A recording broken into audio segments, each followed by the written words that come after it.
রামপুর সাত গম্বুজ মসজিদ দেখার পর চলে আসলাম আরেকটা মসজিদ দেখার জন্য। এটা হচ্ছে আপনার রামপুর মাদ্রাসা এবং এতিমখানা। এটার মসজিদের ভিতরে জামিয়া ইসলামিয়া কাশেমুল উলুম মাদ্রাসা এবং এতিমখানা এই দুইটাই এই মসজিদের ভিতরে আছে।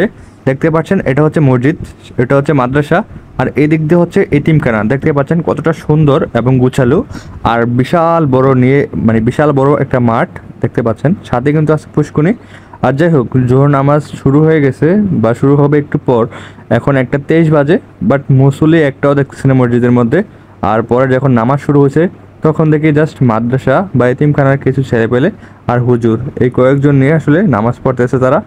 আর গ্রামবাসীদেরকে আমি দেখি নাই, গ্রামবাসী বা বুড়ো মানুষ কেউ আসে নাই মসজিদে।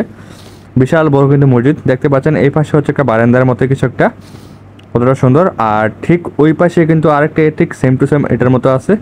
যাই হোক, আমরা অনেকক্ষণ অপেক্ষা করার পর ভাবলাম হুজুর মনে আসবে না, বাইরে আসলাম, দেখি কেউ আসে না। পরে দেখি ওইখান থেকে কয়েকজন ছেলে মেয়ে বাইরে হলো।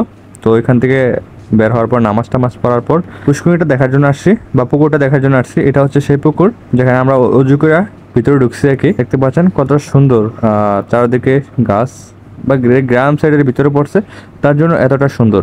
আর যাই হোক, আমরা এখন এখান থেকে বের হয়ে যাব। এটা হচ্ছে হয়তো এতিমখানা আর ওই পাশে এটা হয়তো মাদ্রাসা, এরকম হতে পারে।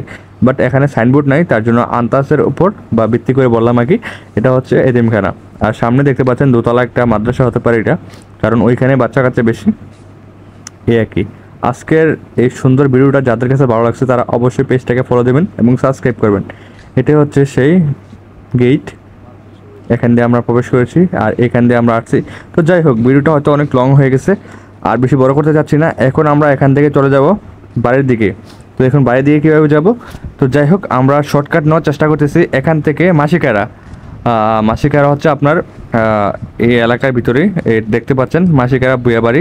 এই রোডটা দিয়ে আমরা 15 রোডে উঠছি। এটা হচ্ছে 15 রোড, এটা এখান দিয়ে আমরা বাসায় চলে গেছি।